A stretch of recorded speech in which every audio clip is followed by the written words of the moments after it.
দিল্লিতে ইংরেজ বিরোধী মাহফিল, ইংরেজরা বলছে স্টেজে যে উঠবে তারে গুলি চালানো হবে। ইতিহাস বলছি প্রিয় ভাইয়েরা, আমার ভাইনাও ইতিহাস বলে গেছেন। আল্লামা কাজী ইব্রাহিম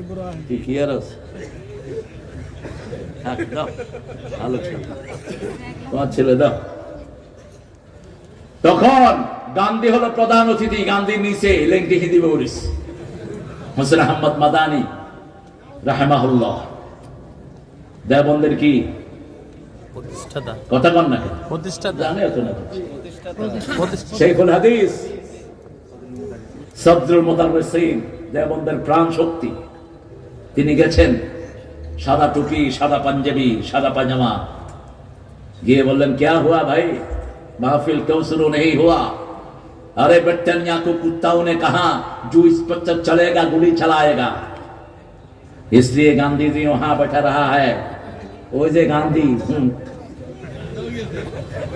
হোসেন আহমদ মাদানী বুকের বোতাম খুললেন, খুলে বললেন ब्रिटानिया के पास कितना गुलिया है, हुसैन की सीना पर चलाओ, बिस्मिल्लाहिर रहमानिर रहीम। তিনি বললেন হুসাইনের গুলির উপর চালাও, ইংল্যান্ডের কাছে কত গুলি আছে। মাহফিল শুরু হলো বিসমিল্লাহির। হেফাজত করার মালিক কে? আমাদের একজন মালিক আছে, তিনার নাম কি? হাসবুনাল্লাহু নি'মাল ওয়াকিল, নি'মাল মাওলা ওয়া নি'মান নাসির। আমার যখন ফুরাবে দিন, আসবে গহীন রাতি, থেকো আল্লাহ জীবনে হয়ে চির সাথী, আসবে গহীন রাতি। একজন কে? তিনি। বন্ধু বানাবেন তো আল্লাহকে, বানাবেন তো? কিভাবে বানাবেন? সেজদা দিবেন কাকে? দান করবেন কার জন্য? ভালোবাসবেন কার জন্য? নাকি সোনার বাংলারে ভালোবাসবেন? যাকাত আমল ঈমান, যাকাত আমল ঈমান, মান রাদিয়া বিল্লাহি রাব্বান ওয়া বিল ইসলামি দীনান ওয়া বি মুহাম্মাদিন সাল্লাল্লাহু আলাইহি ওয়াসাল্লাম নবিয়্যান ওয়া রাসূলা। অন্য বর্ণনা রাসূল বললেন ঈমানের স্বাদ তারাই পাবে। আহাব্বা ইলাল্লাহি ওয়া রাসূলি, আল্লাহ এবং রাসূলের চেয়ে ভালো আর কাউকে বাসবে না। ঠিক তবে ঠিক। আল্লাহ বলছেন আল্লাযীনা আমানু ওয়া শাদ্দু হুব্বান লিল্লাহ, যারা ঈমান আনবে সবচেয়ে বেশি ভালোবাসবে কাকে? আর আপনারা ভালোবাসছেন কাকে? আমার সোনার কন্যা ইগা মারা গেছে 1941, এর জন্ম হয়েছে 1861। আমরা স্বাধীন হয়েছি কবে? তো জাতীয় সঙ্গীত লিখলো কেমন? কিউ মাতার সমস্যা আছে, আন্দোলনমন্ত্রী সাহেব করছে। মাতার তো হেডও সমস্যা। এদেরকে যারা অনুসরণ করে সব গায়েবী মামলা দেয়। আল্লামা সাইদির বিরুদ্ধে বলা হলো উনি জিনা করছে, মেয়ে একটা নিয়ে আসলো কোর্টে। তাজুল এখন চিফ প্রসিকিউটর, আমার অত্যন্ত স্নেহের তাজুল। তাজুল বলল ইওর অনার, আর একটি মেয়েটার সাথে কথা বলতে চাই। তিনি বললেন ঠিক আছে বলেন। মা, সাইদি সাহেব আপনার কি করেছে? আমার শ্লীলতাহানি করেছে। সাইদি সাহেবকে দেখেছেন? কয় হ্যাঁ, আলকাতরার মতো কালো। সাইদি সাহেব কালো? এরকম ছিল, ফর্সা। আমাদের হোসেন এই যে আমাদের প্রিয় আওলাদ রাসূলের মতো ফর্সা মানুষ, একদম টকটকা ফর্সা। আচ্ছা মা, আপনার জন্ম কবে? 1975। জিনা হয়েছে কবে? মধ্যখানে ক বছর? 4 বছর। দেখুন গায়ে বিয়ে তো। এবার তাজুল বলছি ইওর অনার, আপনি রায় দেন। শয়তানের রায় দিছে, তাজুল রে উড়াই লই যা, লই যা। 1 সপ্তাহ পিটাইছে তাজুলকে, হাত পা সব ভেঙে ফেলেছে। আর তাজুল প্র্যাকটিস করতে পারে না। আমি দুঃশাসনের সময় সব হিসাব নিকাশ নিবেন কে? আল্লাহ। সে আল্লাহ তোদেরকেও গায়েব করে দিচ্ছে।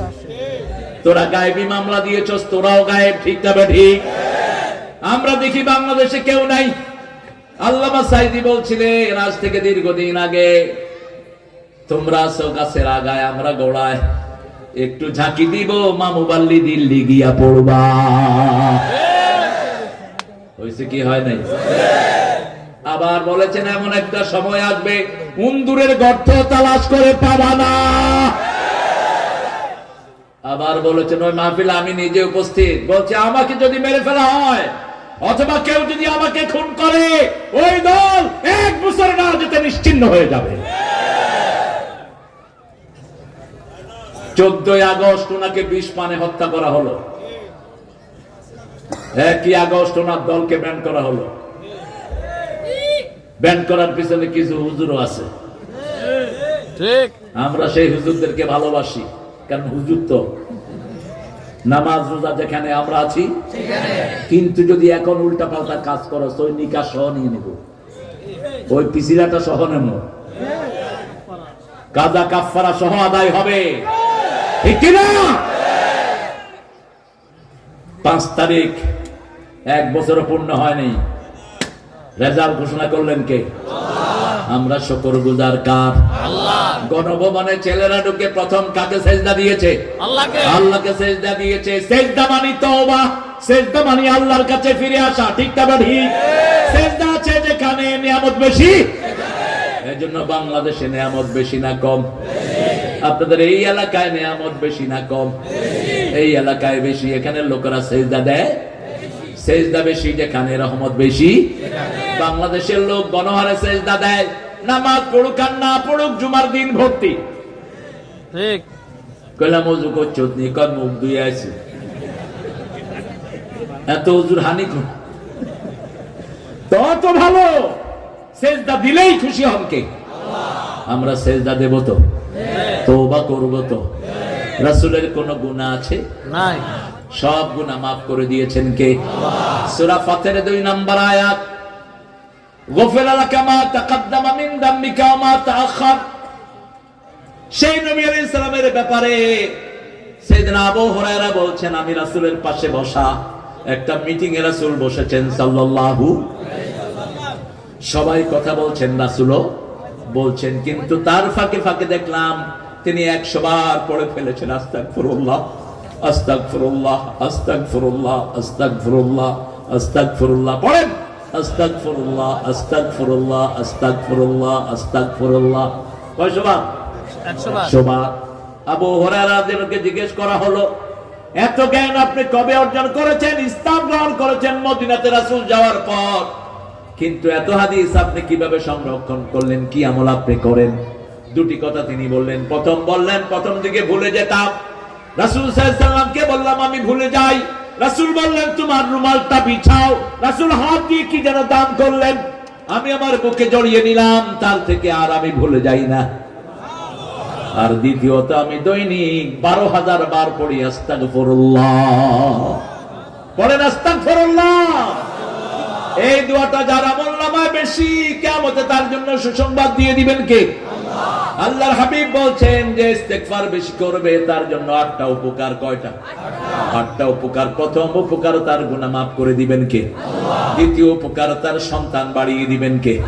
তৃতীয় উপকার শরীরটা ভালো রেখে দিবেন কে? চতুর্থ উপকার দুশমন থেকে হেফাজত করবেন কে? পঞ্চম উপকার তার সম্পদ বাড়িয়ে দিবেন কে? সপ্তম উপকার তার সব কিছু সংশোধন করে দিবেন কে? সপ্তম উপকার তার কোন শত্রু আল্লাহ রাখতে দিবেন। অষ্টম উপকার মৃত্যুর পরে তাকে জান্নাত দিবেন কে? ইস্তাগফিরু রাব্বাকুম ইন্নাহু কানা গাফফারা ইউরসিলু আলাইকুমুস সামাআ মিদরারা। সূরা নূহের ভিতরে আল্লাহ বলছেন রবের কাছে মাপ চাও, মাপ চাইলে সবচেয়ে খুশি হবেন কে? 100 লোককে খুন করেছে একজন লোক, 99 জনকে খুন করার পরে সে হাঁটতেছে, বিভিন্ন হুজুরের কাছে যাচ্ছে। বুখারী মুসলিমের বর্ণনা, হুজুর আমি এত লোককে হত্যা করেছি, আল্লাহ মাফ করবে? হুজুর কয় সর্বনাশ, একটা না দুইটা না, কয়জন? তোর কোনো ক্ষমা নাই।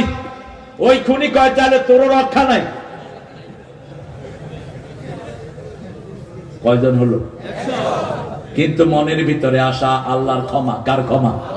এই মনটাকে পছন্দ করেন কে? মাইয়া তাসিম বিল্লাহি ইলাইহি ফাকাদ হুদিয়া ইলা সিরাতিম মুস্তাকিম। যে মজবুত করে আল্লাহকে ধরে, আল্লাহ তাকে সিরাতুল মুস্তাকিমে উঠিয়ে দেয়। আরো হুজুরের কাছে গেলেন বড় হুজুর, হুজুরকে বলছেন 100 জন লোককে হত্যা করেছি। হুজুর বলছে তোমার গুনাহ যত বড় আল্লাহর ক্ষমা তার চেয়ে অনেক, তবে তুমি 3টা কাজ তোমাকে করতে হবে। কয়টা? প্রথম ঘোষণা দিবা তুমি গুনাহগার, দ্বিতীয় মাফ চাইবা কার কাছে, তৃতীয় ওই গুনাহ করবা না, ওই গুনার জায়গাও থাকবা না। কিছু এলাকা আছে, এলাকার লোকেরা ডাকাইত হয়। তিনি বললেন ঠিক আছে, মাফ চাইলেন, আল্লাহর কাছে বললেন আল্লাহ আর করবো না। ওই নিজের এলাকা থেকে অন্য এলাকায় হিজরত করছেন। এমন সময় 2 ফেরেশতাকে আল্লাহ পাঠালেন। জান্নাতের ফেরেশতা আসলো রেশমি রুমাল নিয়ে, জাহান্নামের ফেরেশতা আসলো দুর্গন্ধযুক্ত কাপড় নিয়ে। 2 জন ঝগড়া লাগলো। জাহান্নামের ফেরেশতা বলছে আমি জান কবজ করব, জান্নাতের ফেরেশতা বলছে আমি জান কবজ করব। আল্লাহ 3য় ফেরেশতাকে পাঠালেন, যাও তার বাড়ি থেকে রাস্তা গণো। যদি ভালো মানুষের রাস্তা বেশি হয় জান্নাতের ফেরেশতা জান কবজ করবে, আর যদি তার বাড়ির দিকে রাস্তা বেশি হয় জাহান্নামের ফেরেশতা জান কবজ করবে। রাস্তা মাপা শুরু হলো। মুসলিম শরীফের বর্ণনায় রাসূল বলছেন আল্লাহ রাস্তাকে বলে দিলেন, ও রাস্তা তুমি ভালো মানুষের দিকে লম্বা হয়ে যাও। আল্লাহ চায় না আল্লাহর কোন গোলাম জাহান্নামী হোক, ঠিক না ঠিক? এজন্য সব সময় কাজ করব কার? সুবহানাল্লাহ, আলহামদুলিল্লাহ,